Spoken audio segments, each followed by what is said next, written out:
What if storytelling wasn't just a way to share your experiences to connect with other people, but a way to identify, understand, and stay more connected to yourself? Well, luckily for you, that's exactly what we're going to talk about in today's episode. Welcome to the Storytelling Lab, where we break down the art and science of storytelling. My name is Bennett. I'm your host, and I'm a filmmaker and an author on a quest to understand how we can tell better stories so that we can do better work and make the world a better place. Each episode, I host one of the world's best storytellers to help you understand how to leverage storytelling to increase your sales, deepen your connections, and serve your audiences better. What's up, storytellers? Welcome back to the Storytelling Lab podcast. This is episode 211. Today, my guest is Aaron Calafato. Aaron is a narrative strategist, an expert storyteller, and the creator of 7-Minute Stories. More than that, he is now a very close friend. We had such a good time on this episode, and it goes to show how he understands so well how to connect with other people through storytelling. We found so many different layers and levels that we connected on. Now, granted, we grew up in the same era, but in completely different states. He's from the Midwest in Ohio. I'm from Eastern North Carolina, but we found our love of culture, of history, of pop culture, and the things that we lived through and experienced very, very similar. The thing that I like most about Aaron is he doesn't just talk about it. He doesn't just teach storytelling. He gets it at a fundamental level.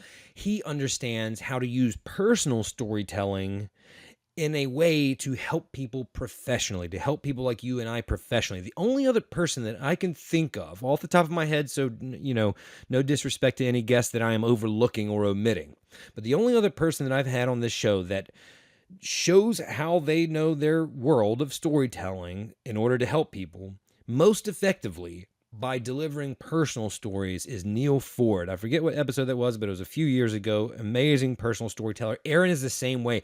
He just gets 7-Minute Stories. His podcast is just that, 7-Minute Stories. He just gets up there and tells a story. Now, you get the lesson from that. You get the, how it will transfer into your life, but more importantly, you get the shape, the structure, the delivery, the performance of a story that makes someone latch on emotionally. He lives it, he breathes it, he exemplifies it in the way he exists, and he tells his own stories. It's so inspiring, it's so exciting. I had a blast talking to him, and I learned a ton from him, so I know you're going to as well. So if you ever struggled with finding your voice or trying to understand how your personal stories could connect with people in a deeper way, this episode is going to remind you why you started telling stories in the first place. So here's my conversation with Aaron Calafato, and I hope that you love it. Northeast Ohio, fun fact, if you're, there you go, maybe you can share this with the family. Northeast Ohio is different than the rest of Ohio. Not good, better, worse, better, whatever. It's just different in the sense that it's part of the Ohio Western Reserve, the Ohio Connecticut Western Reserve. So basically folks with money and folks who were adventurous and didn't have anything came out to Northeast Ohio from New England, from Connecticut, and settled there. And so that's why it's kind of the gateway to the Midwest. It has that Art Deco influence. It has a New England influence. It has kind of an old world influence, and it's different than the rest of Ohio outside of this our Northeast Ohio conglomerate that we have here, Cleveland, Akron, Canton. And so it's fascinating here. So a lot of the towns in the outer ring suburbs, like the one I live in, 20 minutes south, are very New England-esque with the little public square. We got the barber shop. And that's where a lot of my storytelling comes from, is growing up in a place like this. I boomerang back, and I live 2 blocks away from where I went to elementary school. I'm walking in shadows, bro. Okay, so similarly, I am from Eastern North Carolina. I live in Central North Carolina in Durham now, but North Carolina, but it's specifically where I come from, just thick with history and folklore and legends. Real stories and ghost stories and, the fantastical. So I absolutely try to represent my area the same way, which there's a bit of a rivalry between our states, pal, if you didn't know. So we can maybe reserve that conversation if we want to stay friendly. But it is, I crack up about that, dude. There's genuinely an Ohio, North Carolina rivalry. One thing I noticed real quick, we took a trip to Southport, North Carolina. My dad recently moved out there, so I go out there now about every year. And going through, what I was so impressed with was during the different stops, rest stops. Hmm. Amazing, like, storytelling and history. North Carolinians, am I right? They seem to really preserve that. I found a ton of fun facts. They gave us a sheet. Speaking of fun facts, one of the tourist spaces, I mean tourist, but state run, gave us a list of facts, which I, by the way, forgot 90% of them. But in the moment, we were driving, and I was like, "This is a cool state. It's a great place. It Tons is. of history. Oh, It's so amazing, much. man." So yeah, you come by it honestly. That's good. Yeah, it's way cooler in Ohio. So Here we go. We're 3 minutes in. Let's go. I'm sorry. Let's go. Okay. Aaron, welcome to the Storytelling Lab. Thank you for having me. Absolutely. I'm just going to keep going with where we were because as another storyteller, history nerd that gets rejected by my family anytime I go on a, tangent about whatever. I grew up on the coast, so my wife just calls anything that I say nautical history. She's like, I don't care about nautical history. I'm like, yeah, but it's the graveyard of the Atlantic. So my first question is, out of many, I'm sure, how does it feel to be just innately a storytelling nerd and now having turned that into a career, a platform, because you were going to do this anyway, it seems like. Yeah, I was going to do it anyways, even if, like Bruce Springsteen said, I think in the Wrestler, just like, what does he say, a one-armed man punching at the breeze or something like that. That would be me, in the sense that, yeah, when you have this thing that we do, and I would say that as a storyteller, and you have foundationally the way I frame it for my own understanding, because a lot of this is just so I can understand the phenomenon itself. It's a difficult thing to kind of capture, and I think there's so many methodology. I've read a little bit, heard through your podcast, the different way you think about storytelling. You've had guests on your podcast as well who are experts as well. What's beautiful is there isn't just one way, and in fact, different folks define it in the way that they can understand it. But what I love about it is it speaks to a universality, which is essentially there is this premise, this observation, this world that's happening around this. And the phrase I use, and I probably borrowed it from someone smarter than me, which is, now I got to figure out a way to catch stories. And so I think this was something from, folk music that came out of West Virginia. There was a movie back in the day, early 90s, late 80s, with Aidan Quinn. I think it was called Story Catcher or Song Catcher. And I remember the word catcher. And so the phrase that I just added to this process that I always knew was, there are these things happening around me, some big, some small.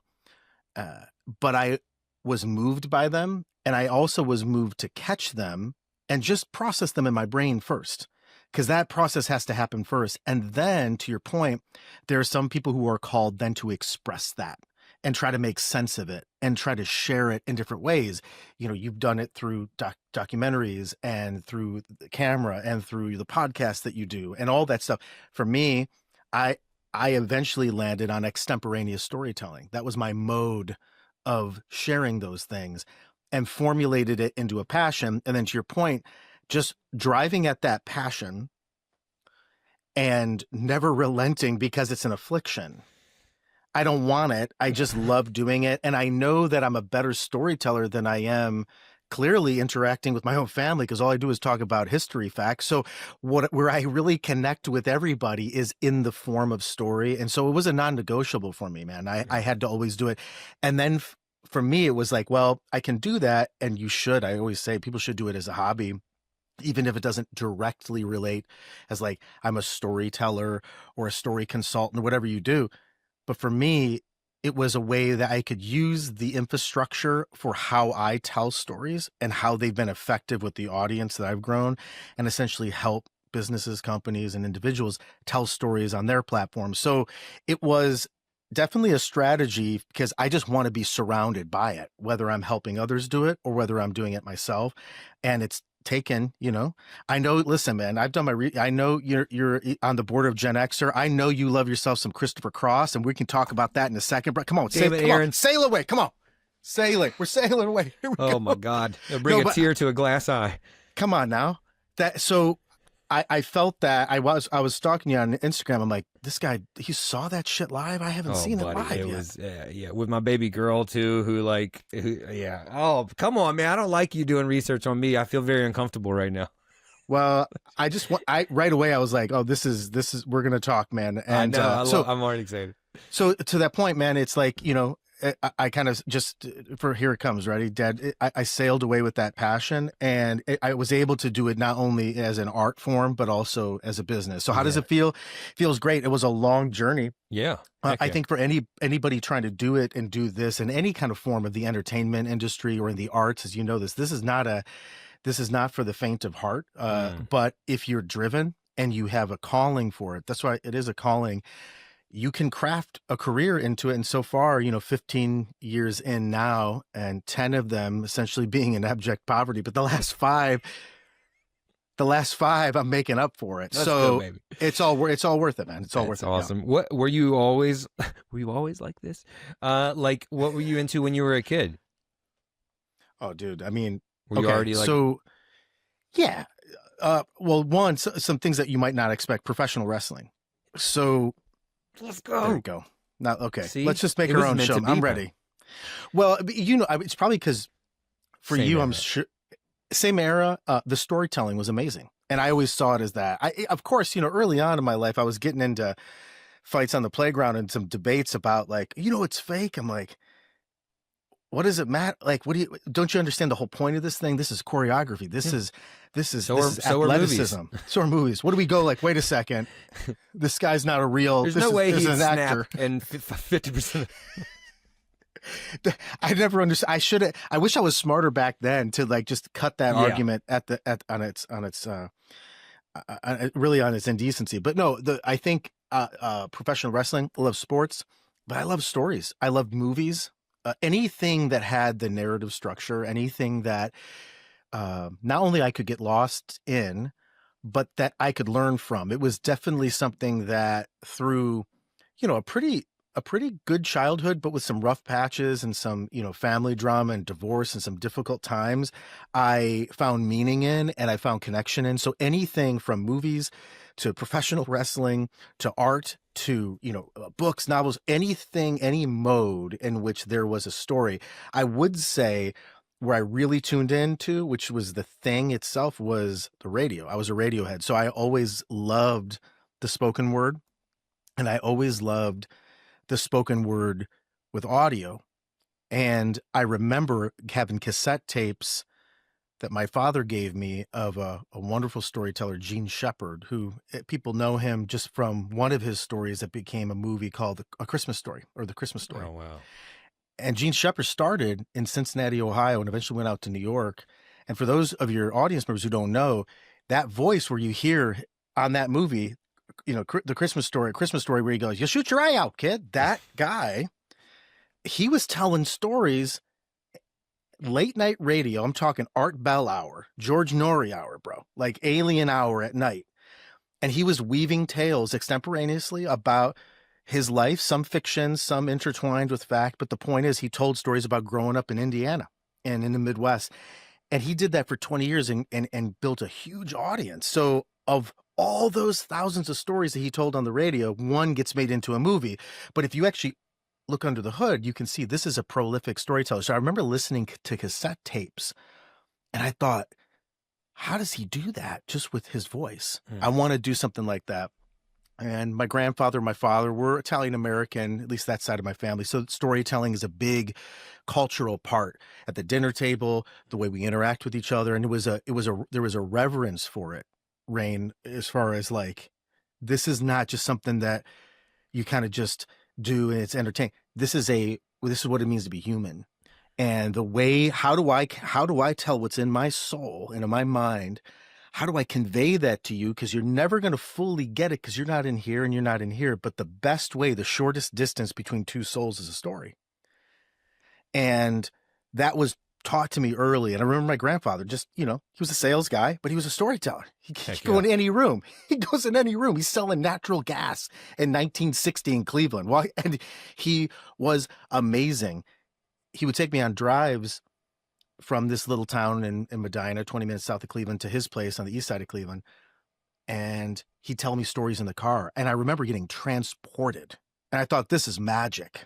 How does a person just tell me the story? Next thing I know, I'm in some story he's telling about at a dance, at a military dance, where he gets in fight with the Golden Glove state champion from Youngstown, Ohio, over a girl. I mean, how did he do this? So what I was enamored with, and I'll cut it short here, is that I loved the minimalistic approach of the oral tradition of storytellers who could, with just their voice and with just a story and an intention and an audience, even if it's of one, they could literally create a metaphysical experience. And that is something that I was like, I want to do it for the rest of my life. And luckily, I think there's some things growing up that way that I picked up, that I leaned into that, but that's how it kind of got started. And that's what I'm still doing today, dude. I'm still in my basement telling stories. Come on now. Oh my God, I love it. Let's just pause, get on the airplane, meet halfway in the middle, and just hang out. That's what I feel like doing right now. I'm ready, man. What do you think, little baby Aaron? You think that he would think what you're doing now is cool? You think that? Hell yeah. Yeah.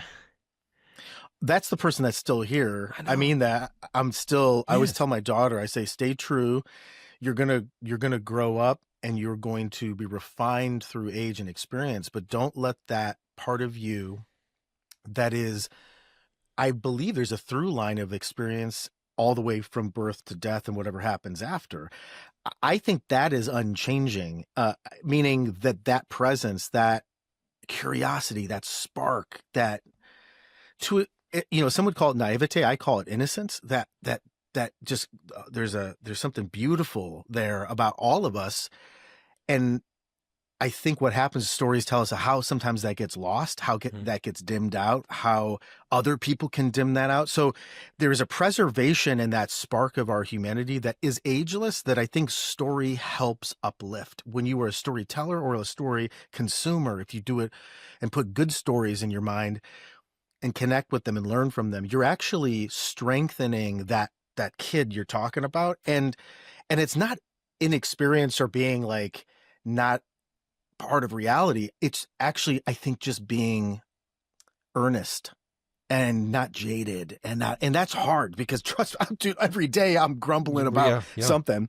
So anyways, I think there is a deeper, you've kind of tapped into this. I didn't expect you to go there, but I think when you talk about little kid, I remember making a promise to myself that I would do the thing that I loved. And I knew that my parents and my grandparents created a world through their own sacrifice and probably doing things that they didn't want to do to create the opportunity for me to give it a shot. So I got to swing. It's like in the movie Signs, where he's like, swing away, Meryl. Like, I felt wrong not to swing. Oh my God. It felt wrong not to swing. Come on. No, you got to, man. And it's a good point to mention, like, what they quote unquote sacrificed, right? And gave you this opportunity. It'd be almost spitting in their faces not to, right? But I love this concept of staying pure to who you are. That was the word that came up in my mind when you were talking about it. And it is like unjaded and untainted by the world and others. Use the word innocence. And yeah, if you can stay tapped into that, I think there's something really beautiful about that. And it's very challenging. Don't you think, from your experience as really a multimedia storyteller and the different ways you've done it, do you think too that thesis of the act of storytelling preserves that? Have you experienced that too? Did that help preserve that sort of spark? It doesn't mean it's hard. It's not hard, but to me, that was a huge thing. I mean, I grew up, into movies and TV so much, I romanticize everything. Right. And it's there's two sides of the coin, right? Like it can sometimes leave you not grounded, right? You're floating around a little bit in these romanticized ideas, but I think it also actually literally keeps me attached to that young, pure version. Like, I think it's okay to romanticize things, and not in a way that deviates you from reality, right? Because sometimes you have to handle the thing that's in front of you. But I try to see here's something that I often say. I've been through a lot of darkness and trauma. You alluded to some in your past. I'm nodding my head as you are because I think we share similar bonds there too, unfortunately. But life, in my opinion, is beautiful and brutal simultaneously. It just is. And it's up to you which you want to focus on, right? I mean, the beauty is there because of the brutality, right? Like otherwise it's just bland. It's just gray. It's just nothing. And so I think viewing the world the way that I do, I think the way that I feel when I tell a good story or when someone else tells a good story, multiple times already in this conversation, I'm not saying this to be cheesy, I've felt those tingles. That's what I want to feel. Anybody can be drowned by the pain. That's almost easy to do, right? It's hard to allow yourself to feel that. And me, you're essentially a stranger. And I legitimately, I know we're talking a lot of shit and playing around, but like I legitimately feel already deeply connected to you. And in the things that you're talking about, whether it's wrestling or other things in childhood, like I feel that here and I want to feel that. And being a storyteller, being someone who's attracted to stories, I think wholeheartedly established the desire and the connection of that thing, whatever that thing might be, that feeling, you know? Yeah, it's hard to attain. I feel the same way. And I think I would say, and I'm not a scientist, I'm not, scientist, but from an observation and just being alive a little bit now, that thing, most of us want that. Most of us want, and so that's why even in times that I won't get, when there's stuff going on in the world, there always is. And by the way, historically we knew about some of it 100 years ago, and now we know a lot more. Yeah. And in the way we receive information to the apparatus, that also has an impact too. So I always say I don't wade in that. I have my thoughts about it, but what I'm saying is I've always returned to story. Yeah. I've always returned to conversation because to me, that has been a unifier. I've never ever had an experience like what you said, when I connect with something, even if it's something that I'm not used to or odd, a character in a story that I'm like, oh, I could never live like that. Something happens there that's much more connective and beautiful. And so I think it happens in how we relate to each other. And I think it's also how we relate to ourselves. So yeah, it has been, without knowing it, a form of optimism and of reaching for something, which is what we do as human beings. I'm not the same thing. I'm not trying to get woo-woo, but we do. Yes. We reach for something. And to your point, if you are just left with the physical ramifications and reactions of life, those are amazing, and there's wonder in that. And we have scientists who study what that means, study what that means, and we have folks who understand that. But okay, so John Booker, who was on your podcast, he may have told you the same story, but I'll just reiterate a quick analogy he told me, an allegory he told me that hit the nail on the head, and put it in a way that I could never put it, which was, he said he had a fascination with stopwatches. And he loves stopwatches, and he got really nerdy like we do about geography. And he started undoing the stopwatch and looking at the gears and looking at its processes. And there's beauty in that, but it's mechanical. It's cold. There's ones and zeros, and that has its own space, and it's beautiful. It's architecture. But what he said was, it couldn't tell me what it was like to be late in that stopwatch. And that's what I think we're doing, and it's another part of a larger conversation, and they're all not only worthwhile, but you can't have one without the other. I mean, you can, but to your point, if you have one where you're just, romanticism guy, you're on Mars, I've been there too. But if you're only the person that's looking at architecture and just, it can be very disheartening, especially when as human beings, we need to know what it feels like to be late. I need to make sense of it. We need to understand. We have a need for that. And if you don't have that, it makes it very difficult to navigate, especially if you come up through it and you go through it. And that's, I'll stop there because then you start getting into the metaphysics, all this stuff. But my point is, story to me is the doorway to that kind of thinking. That's it. So that's a good place to segue that word doorway, which I really like. One of my favorite things about your content is many times, and I won't say all of the stuff that you put out, you're just telling personal stories, which is so fascinating, and you've built quite a platform doing that, and they connect. I think, speaking of the word, the doorway, right? It creates a doorway to other people. People respond really well to that. Talk to me a little bit about your strategy with that. Do you have this practice of story catching of some sort? We haven't gotten into the nitty gritty of that, but when you're showing up and telling these stories, like what's the aim? What's in the back of your head when you're like, I'm going to record this story to this 1 minute story today? Is there an objective, or are you just like, oh, I just like this story and I want to share it and maybe people will like it? Yeah, the aim is always. So let me answer that by saying I always wanted to be cooler and not give a shit what people thought. I've heard a lot of artists that I really respect, and I love that perspective. I think it was, who's the dude that's been doing the rounds now? My guy, the producer with the beard, help me with this, Rick Rubin. Oh yeah. Respect Rick Rubin. He's got his glasses.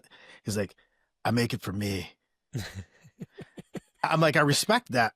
I wish I had that kind of, I make it for me, but I make it with the intention of giving that goosebump moment that you talked about. And it's not because it's not an approval thing. I've checked myself as an artist too. I've gone through the auditing process to say, what are your intentions? Why do you do this?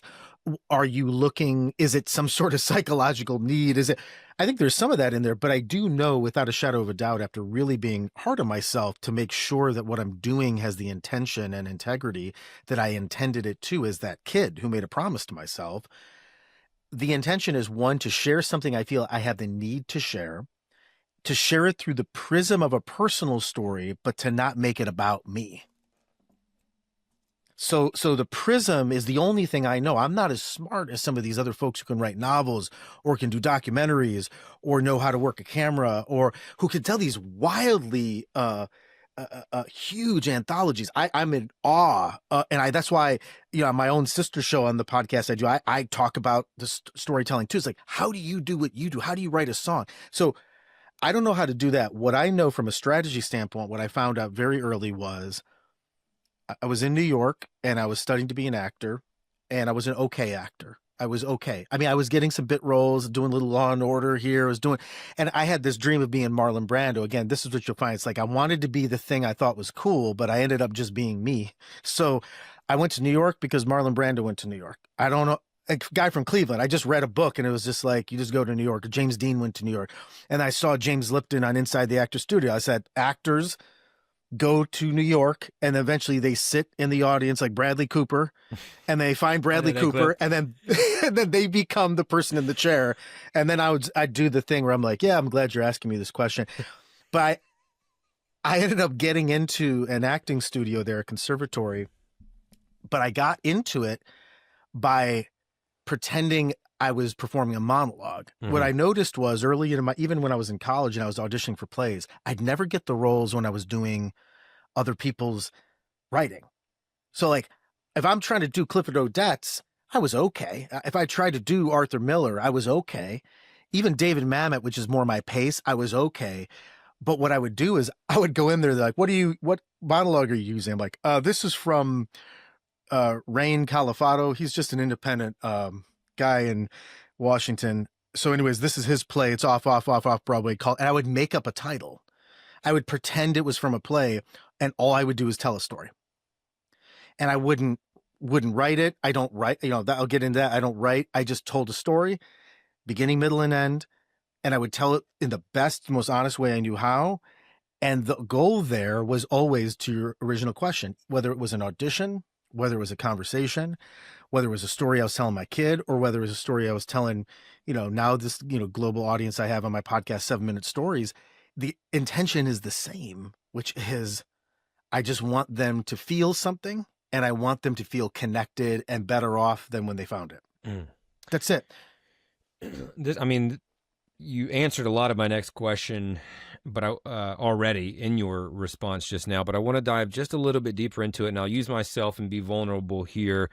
I like telling personal stories too, and a lot of the content that I create is teaching storytelling or perspectives to have, especially with brand strategy. And I know you've got some alignment there too.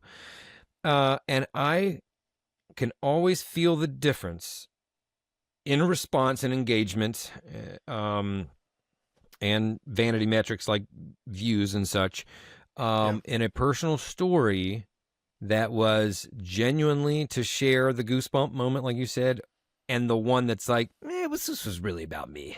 Let's be clear, Rain. It doesn't take a lot of analyzing to see that you just wanted somebody to be like, good job, pal. You did great. Proud of you. You're so cool. And by the way, I love how you keep saying that. Like, I wanted to be cool, because I think that's really fair. I'm gonna digress for a moment, because that's real. That is real. And I resonate with that maybe more than anything else that you've said. And we have to check ourselves from time to time. It's like, are you trying to be cool right now? Or are you trying to help somebody right now? And when I do that and I'm leaning a little too far in the cool column, almost always tanks. And when I am trying to share something that is a personal experience, but with the looking solely through the lens of how someone else might respond to this and how it might impact their day, their life, whatever, those are the ones that hits. So the direct question is, there is a thin line. How do you consciously navigate that line? Do you ever slip on the other side of it? Like, are there any tactics that you have to avoid slipping over into the cool column? Because if you are sharing personal stories about yourself, you run that risk, right? Of like, this was really just self-serving. Even if your intentions are good, you run that risk, I think. Yeah. So let me just back up for a second. Okay. So as far as just how the process works a little bit for me, please, because I go through that too. And for, I think tactically for listeners or viewers too, this is always a great sort of process to run yourself through. So like, whatever the output is your output. So this is a thing, I think you do a good job of doing this too. When I try to talk to storytellers in general, that's a huge umbrella.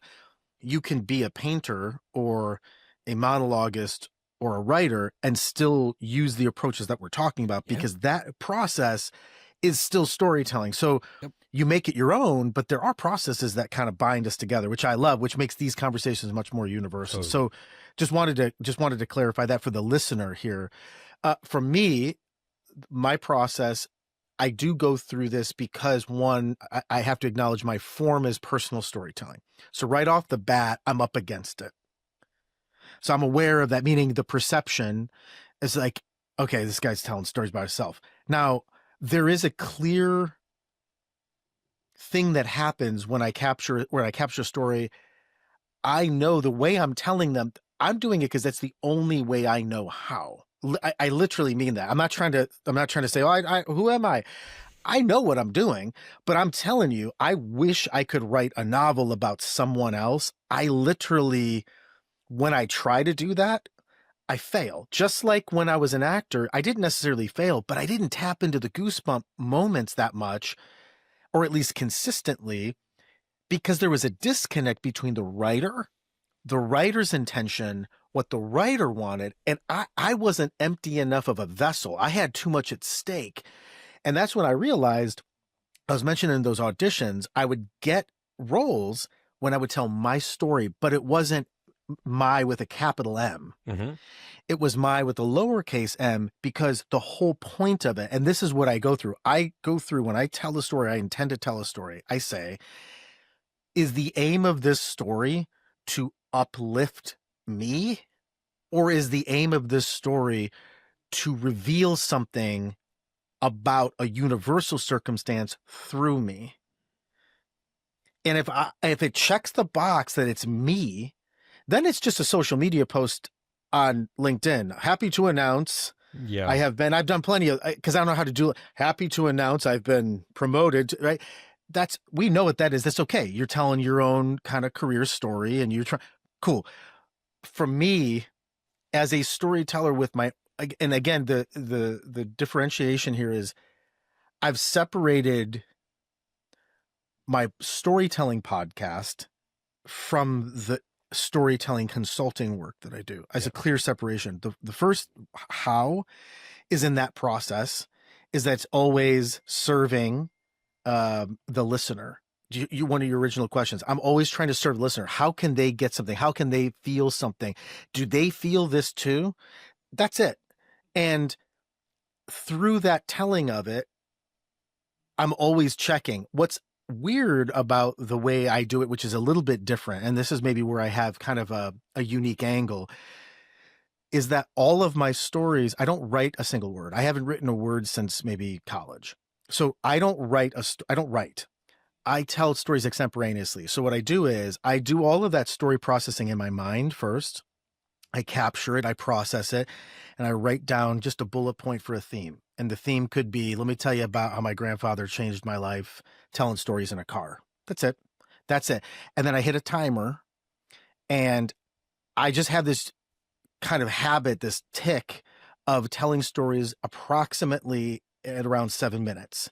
I've noticed that through observation, through my work. When I was touring for a while, I was doing monologues. Even when I did longer monologues, they would be 7-minute vignettes. And I was like, oh, what the hell is that all about? I don't know why. So I just kind of, speaking of strategy, I was like, well, I'm just going to do a show called 7-Minute Stories because I can give a value proposition on the time. I can fit it into people's lives, and a lot can happen in 7 minutes. It's a perfect time frame to tell a big story without being too big. And for me, the way I work, I can just turn on the microphone, I can tell it. So as I'm going through that process, I'm always asking simultaneously. I know it's like different voices, right? So you have I'm saying the story, but there is another part of the brain in which I'm actually like the auditor. He's looking down and going like, to your point, don't go towards that line. Don't do that. And so there's always someone, a part of me, it's me, but I've implemented somehow, not someone who censors, but someone who just reminds me, make sure you're through this personal storytelling lens that you're making it about the listener and only using the personal as the vehicle. And so how you do that, I think it's just something I've thought about, and it's just kind of, I enact in the moment of doing it. But I know for like writers and creatives of all ilk, you can still sort of check in with yourself. I think that's the lesson. It's like check in with yourself and say like, what's the reason why I'm doing this? As long as it checks out and you feel it's aligned with what you're doing, cool.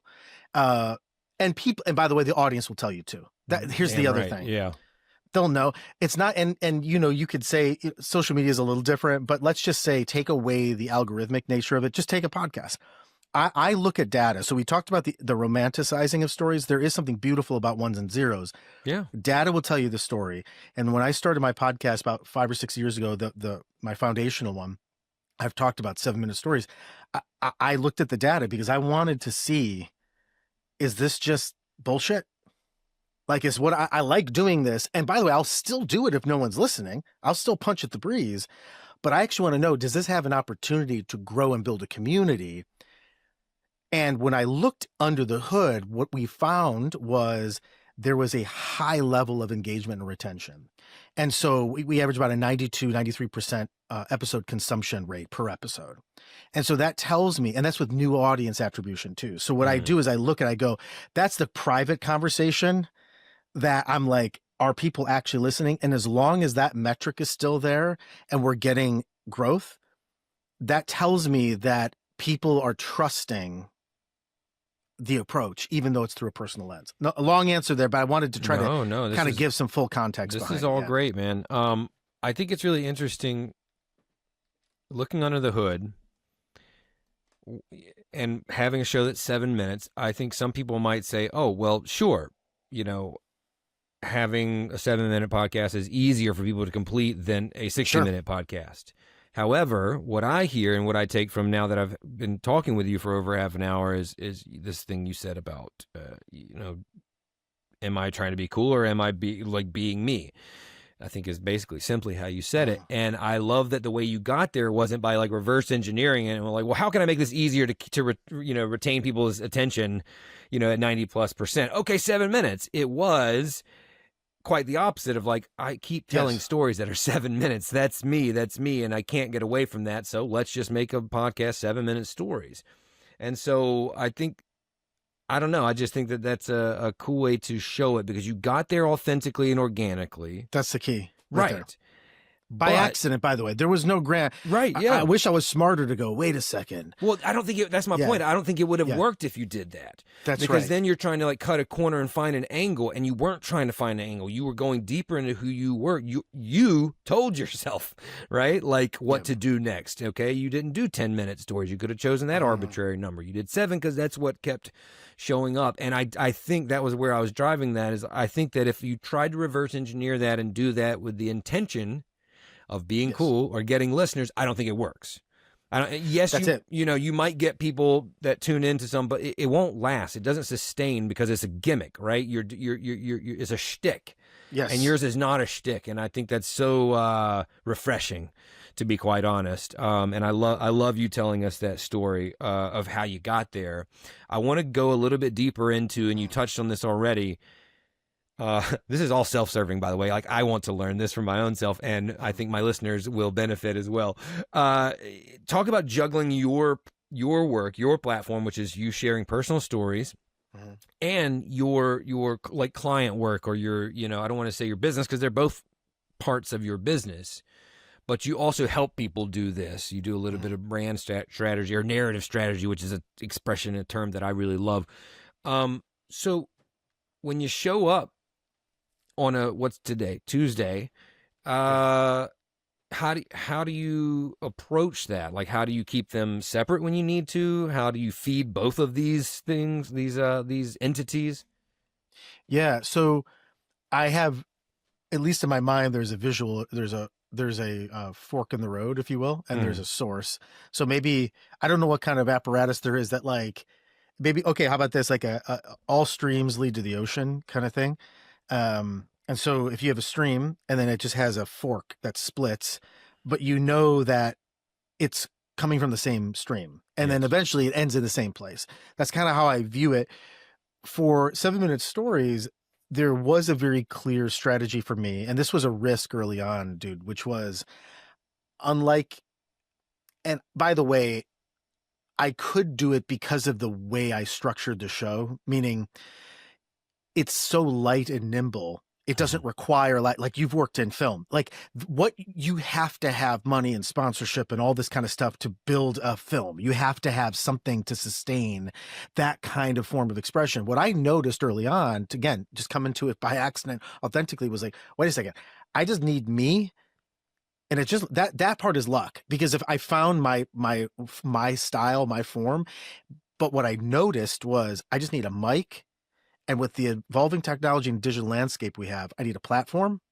And then I just need some effort and a drive to just keep being consistent and build and do the thing I love. With that, I made a promise to my listeners and myself with that particular show, I was going to make it non-commercial. So no, I don't take any sponsors. I won't take any sponsors. The last few years have been, some of those emails have been hard to be like, no, like I'm not going to sell your vacuum cleaner. It doesn't matter how much money, because that was something for me. This is a personal thing. So I'm not trying to say this is applicable to everybody. For me, it was a scalable show, and it was a show where I could make it an offering rather than a transaction. Now, talk about being cool and trying to find identity. As you know, growing up, and we're in that same, at least generational cohort. The question was, what do you do? And there was always a connective point between what you do and what's in your bank account. And if there wasn't a direct connection, one could create an identity for themselves. And people ask that question at dinner tables all the time. Well, what do you do exactly? Well, I'm an actor. Okay. Yeah. But what do you actually, like, where do you make your money? People want to know. Totally. And I always thought that was weird. Now, I had to get over this idea that I'll just use the abbreviated 7MS. I'm going to make that my art and my offering. Now, does that mean I'm not a storyteller? No, doesn't mean I'm not a story. And because I couldn't draw a direct correlation with revenue to that, does that mean I'm not a storyteller? Not at all. My bet was, if I use that as my offering, it could be the tip of the spear and be the story for how companies may want me to come in and help them tell stories like that. Not come in and tell my personal story. Right. But they're smart enough to know hey, wait a second. We see something that's sticky, something that has retention, something that has purpose and authenticity. We can see he puts it all together and does that. We want to do that with him. So for me, it ended up becoming what I call like a deferred revenue opportunity. So it's not some grand plan where it's like, yeah, then I'll make millions over here. But it was just like, I got to make this an offering. The other thing too is if I have a sponsor associated with that particular side of personal storytelling, they're going to want to say, they're going to tell me, hey, we're telling vacuum cleaners, you can't tell that story about how you got your shoelaces trapped in the vacuum. Yeah. Okay. I didn't want any kind of my personal choices. I didn't want any sort of impediment there. So that was a choice. It was the most freeing choice I made as an artist. And then it opened me up to then be very businessly strategic with clients, because then I'm like, oh, I'll just use the same approach, passion, inertia, but I'll just use that same formula prior to the way in which I tell a story, prior to the methodology, prior to the mode, whatever you want to call it.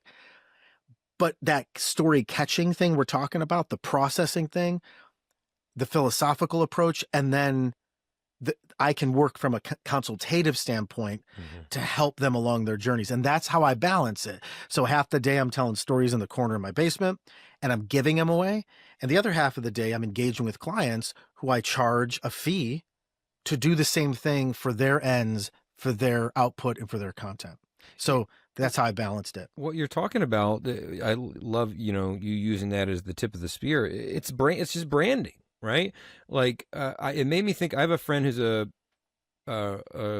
drummer and also a muralist, a painter, and he's got this really cool project going on in North Carolina right now, called the North Carolina Musician Murals Trail. So he goes to these towns where all these great musicians were born in North Carolina. John Coltrane, the Thelonious Monk, Nina Simone, and he just works with the local government and businesses to basically cover cost. And I'm sure he spends a lot of money to do this. Well, that's gotten him written up in all these magazines, and it's incredible. PBS has featured him. It's super cool. He's not really making a lot of money, but certainly if you see one of these, because he's a music nerd, a huge music nerd, and you have this, and you have, I don't know, maybe the Wright brothers are from your town, even though they had to go to North Carolina to fly. Hey, there we go. So sorry. There we go. Just so stupid. Love it, man. I'm sorry, pal. That one was self-serving. That was a great one. I love that. We're going deep. The rivalry goes generations to the birth of aviation, my friend. Oh my God. But if you had, if they were from your hometown and you saw this guy doing these murals and you're like, oh, we should get one of the Wright brothers here on this, this big building that we have. Then it's like a calling card. But I think that's a really cool way to stay authentic to who you are while it's still serving the other hand, right? The other part of your business. And it just reminds me of just like, that's not advertising, it's branding. A little bit of marketing. When you know more, I didn't realize that until after. It was always instinctual for me. So I would say, that's like, cool, my what's the word? The thing I try to tell people is like, straight up, I wish I knew, like, oh, that would be good. But you're putting words to it that I didn't know. But I discover it after the fact, which is like, but I discover it and then I optimize it. So I find out the thing that works. It's like, oh, to your point, I'm like, wait a second.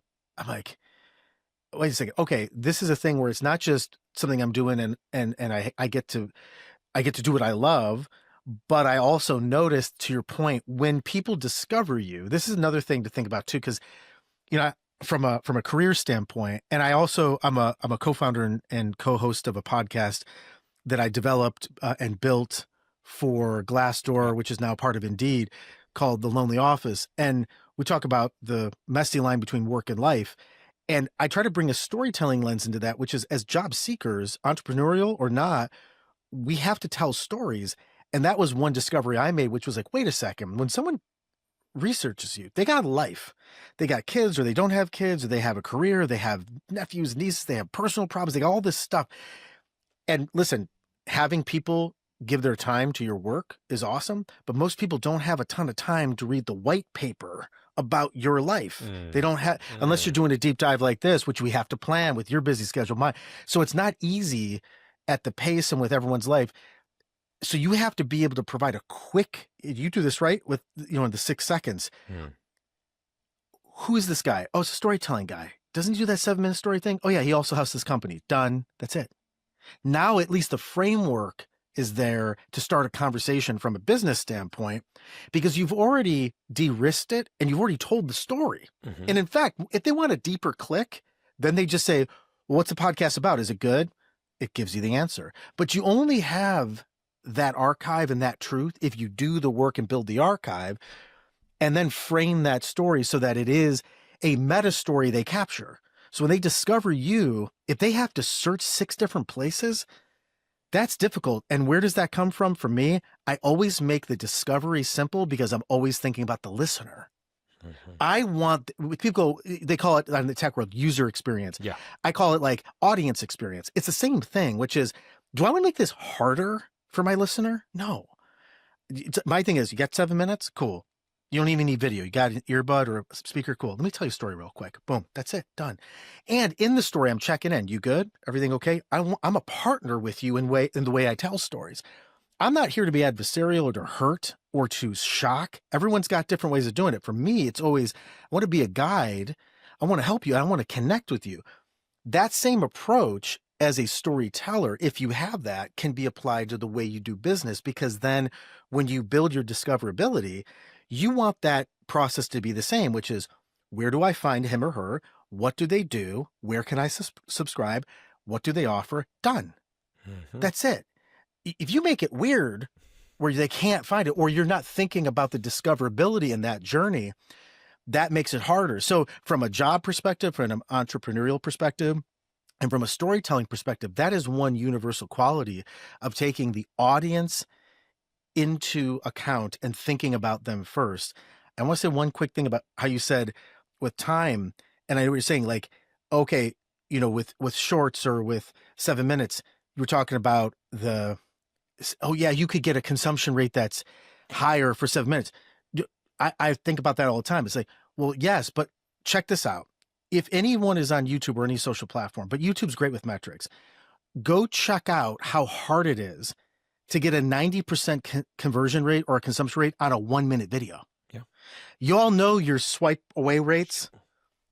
I'm telling you, even with me, sometimes you hit, sometimes you miss. My point is, in this day and age, just to get someone to look or listen past 3 seconds, right? So for those of you who are doing the long form and you're capturing, or a conversational podcast like this, and you're capturing at least 50%, I tell my clients, you're capturing at least 50%, you're in good hands. If you have a long form podcast, good on you, because most people who are worth their salt in the digital age are having a hard time catching 1 minute of attention, let alone 7. So I think all of that, and what plays into that always, is, what is the audience thinking? What do they want? But to your point, doing it in a way where it doesn't feel like you're selling them, or reverse or engineering it to be something that's inauthentic. It's a very, very interesting tightrope to walk. It is. Yeah. I have a lot of people I want to tell you about, but I don't want to spend the whole conversation doing that. But very recently I had on Patrick Hicks, who's a music historian, who's all his videos online, like TikTok and Instagram, are 10 minutes. And people, I mean, he's got a huge platform, but that's because he's the whole time consistently delivering value to other music nerds, right? He specifically tries to fill in the things that people don't know about Gwen Stefani and No Doubt or whatever. But I just thought that was so cool, because he's like, I can't do it. I can't do it in 3 minutes or less. Like, they all take forever. So even at that length, you can, if you're constantly focused on your audience and he's not selling anything, right? He has a day job. This is just his passion, but people will listen to him because that's 10 minutes full of, nerdy trivia that people like you and I would absolutely love to go back and regurgitate to our families. But yeah, check out his stuff. Patrick Hicks, music stories, amazing. Storyteller as well. How many shows do you have right now? I know you've got The Lonely Office and 7 Minute Stories, but do you have any other podcasts at the moment? I know you have had before. Yeah, right now it's pretty much three, but under the 7 minute, because the 7 minute stories sort of community we've built, and it's justified doing a sister show, and that's where I think we got connected. So 7 minute stories is every Thursday. I've been doing it for almost 6 years now. It's season 6. I've done 320 stories in a row. I do a 7 minute story every week. I've done it every single week. And that's, and even on the summers, I take the summers off, but I still am doing reruns in the summers. So it's every week, haven't stopped in 6 years. And that's that consistency. It's that wrestling thing, man, of wrestling's always there. That's one thing I learned about wrestling and my storytelling is I'm not trying to say everyone's got, you need time away. And I'm not in to talk about quality of life. I'm saying for me as a storyteller, it was like, I want to be the professional wrestling and the quality that is of like, you turn on TV, it's still going. There's no seasons. Like we have seasons, but every Thursday there's something there for you. So every Thursday I tell a 7 minute story. And then I started just this summer, a sister show under the same RSS feed called 7MS Presents the Storytelling University. And it's really in line with kind of what you're talking about here, but even getting, on a philosophical and a, trying to unpack why stories not only matter, but it's actually to either prove or disprove my thesis that storytelling is literally the glue that binds humanity. And I'm going to see either I'm going to get disproved or maybe proved right or somewhere in the middle, but it just gives me an excuse to talk to great storytelling minds. So I got to have you on that show. That's what we got to do a thing. So my point is, 7MS on Thursdays, and then I do storytelling universities twice a month there. And then the Lonely Office was a kind of an accident because I was developing a show and developing sort of a story driven show for Glassdoor. And then they brought me on as a talent to say, hey, we love your storytelling. Can you actually just lead every episode with the story? And these stories, by the way, are anonymous accounts from job seekers who are just sharing like what they're going through in the labor market.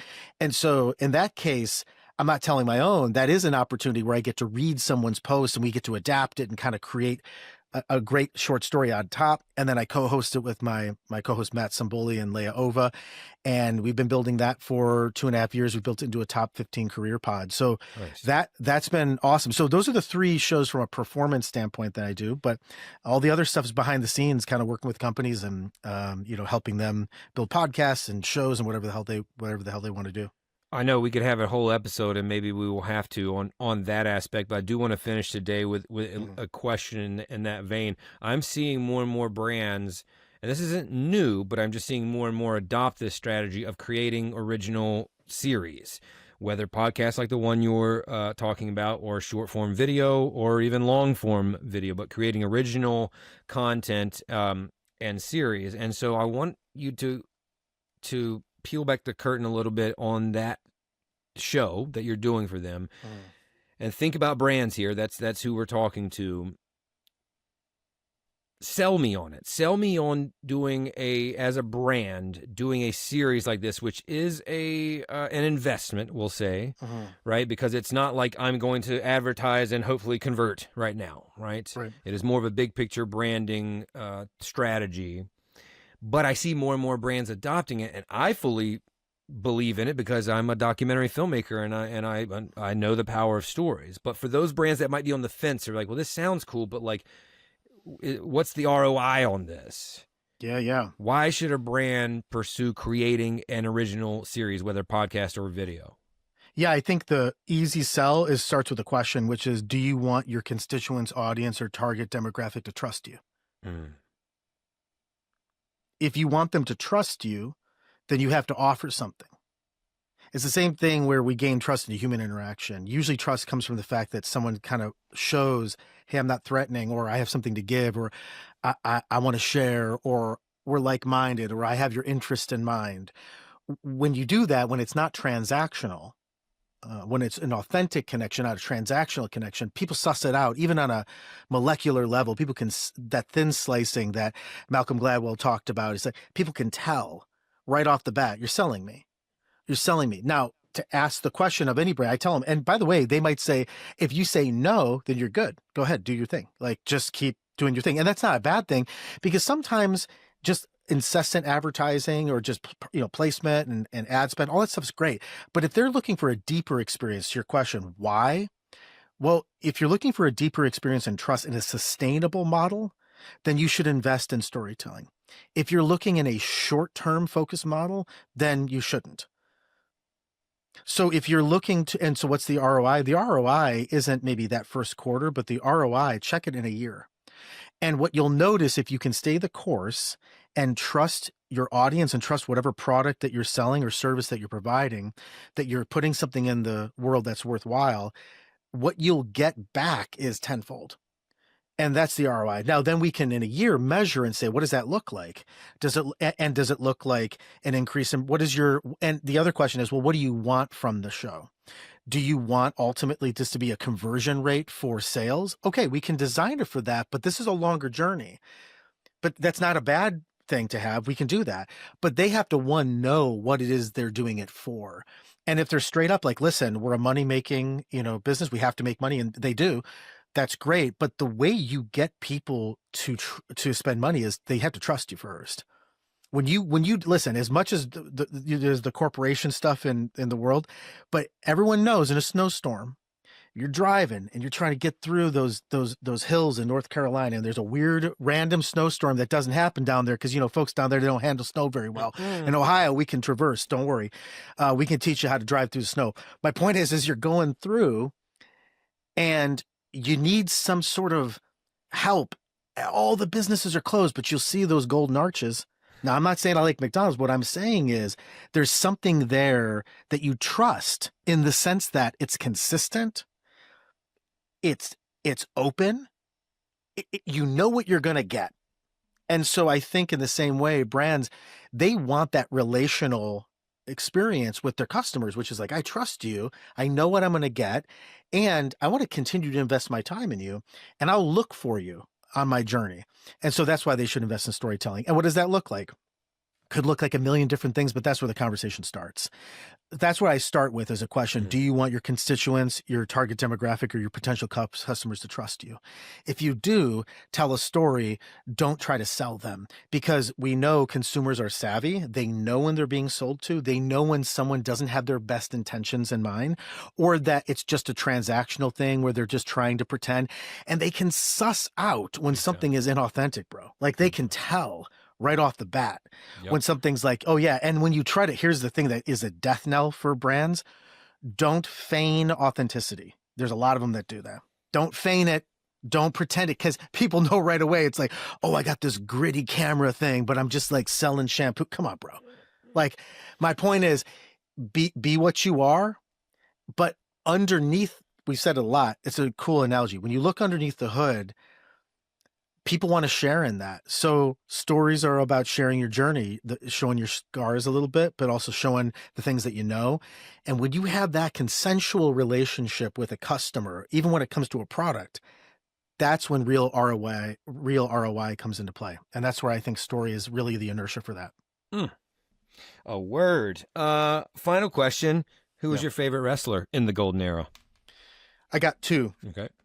I'm going to go two leagues or two federations, two organizations, two stables if you're going back to the old days. Got WCW, formerly NWA before Ted Turner came along, but WCW and WW, then F, now WWE.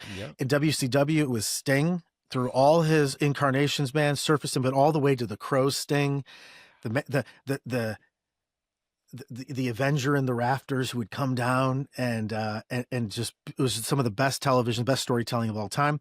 And on the WWE side, it was Bret the Hitman Hart. Still to this day, nice one. Still a Bret the Hitman Hart guy. Best there is, best there was, best there ever will be. But I love their approach to storytelling, man. I think that's the other thing is, if you get anything from this, man, is give pro wrestling a shot if you're a storytelling lover. And there's a lot for brands to learn about how to stay consistent with an audience, how to create a character, right? How to, and by the way, tell me that, and I won't go into details because I know we're at time. Tell me that, if everyone goes, well, that's not real life. Tell me that professional wrestling isn't life. Tell me that it's not all about conflict. Tell me it's not all about factions warring with each other. Tell me that. Tell me when I'm telling lies. Sheesh. Oh, I'm going to think about this the rest of the day, dude. And like reinventing yourself, like you said, staying consistent, like, buddy, there's a lot there to unpack. Holy crap. By the way, yeah, I grew up with Who's yours? blonde, spiky Sting, and listen to this story. I have his autograph. Oh my So God. I'm from North Carolina. We used to vacation here at our beaches and also Myrtle Beach sometimes. And so this is like 1990. And my mom was like, she knew me and my older brother were deep into wrestling. We used to wrestle on the trampoline, make up our own characters and all that. And she's like, oh, there's this wrestling event in Myrtle Beach this weekend. We're down there for the week, for our beach week. Would you guys want to go? Yeah, Mom, of course. It's WCW. Like, Lex Luger, Ric Flair. No. Sting couldn't wrestle because his leg was broken. He's on crutches, and that's how I got his I autograph. remember when he blew his knee out. So I got his autograph. We saw, Rock and Roll Express, Junkyard Dog, like everybody. I'm like, Mom, you have no idea what you just like gave us. Like, she just thought it was one of those like local, like in a middle school gym wrestling matches, and it was one of the highlights. Nature Boy. I mean, we saw them all, and.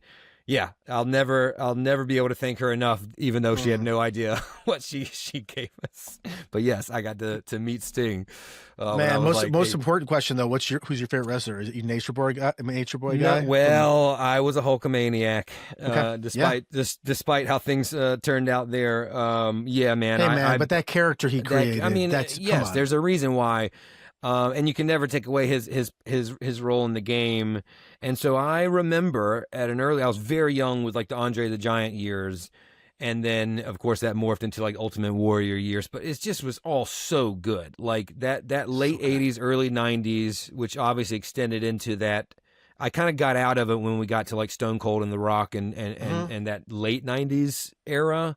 Yep. Though I was very familiar with it. But when I was a kid at like 10, yeah, I was deep into all of that. And my brother like made up all of these characters and would draw them and choose their intro songs. And like we had a whole federation in our backyard in the trampoline. So I was really smart when I was a kid. And people would ask me what I wanted to be when I grew up. And my mom would be so frustrated because I would be like a professional wrestler. Hey man, yeah, you might not be wrestling in the ring, but you're wrestling with stories now. So you're doing the same kind of work. They're storytellers. I know you have to jet after jet too. Can I give you one real quick story? Yes. It won't even be 7 minutes. So I know you're a movie fan, and maybe your listeners, some of them know the movie Say Anything with John Cusack. Yes. And there's this. Okay, so my son yesterday asked a girl out to homecoming, and he had this romantic gesture, and he made this sign. My wife and made this sign, will you go to homecoming with me? And the whole thing was he's going to bring her favorite candy, some flowers, pull up to her house. And she had a rough day, by the way. She had something happen. Her tooth got chipped in gym class or whatever. It's like something. So he pulls up, and I'm in the car. He goes, you want to come with me? By the way, as we're leaving the house, I turn on Peter Gabriel, that song, man, from Say Anything, and Lloyd Dobler, when he's holding up my wife and I are walking around pretending that we're carrying stereos over our head with that music. We're playing the theme song to this movie as we're driving, and he pulls up, he asks her, and she, you could, her face, she's so excited. They hug. Talk about why you need stories and romance and beauty in life, to sit back in that car and to have that relationship with a film I grew up with that really highlighted the need for romance and love and just the sort of that coming of age into, what it's like to connect with other people, and just seeing my son do this romantic gesture, dude. There's nothing more beautiful than that. So when you were saying earlier how it's like, sometimes it can feel like it's a thing that dissociates you. I would argue that there's nothing more connecting than a story like that, and nothing more connecting than kind of reaching outside of your own sort of day to day and trying to find the beauty in life. And to see him do that and to be a part of that, dude, that's an amazing story to be a part of. So I'm with you, man, when it comes to movies and romanticism and why we do what we do. There's nothing better, man. It is not just a affliction. It's a calling. So happy to be here talking with you. And me too, it was really a pleasure getting to know you. Hopefully it's one of many conversations to come. I agree. And now I am trying not to cry because I get sucked into that stuff. So good. That was beautiful, man. Thank you for sharing it. And I agree, man. Let's keep it up. I appreciate you being on the show, but let's definitely not let it be the last time we talk. My name is Rain Bennett. Thanks for listening. If you enjoyed that episode, do us a favor and subscribe to the podcast.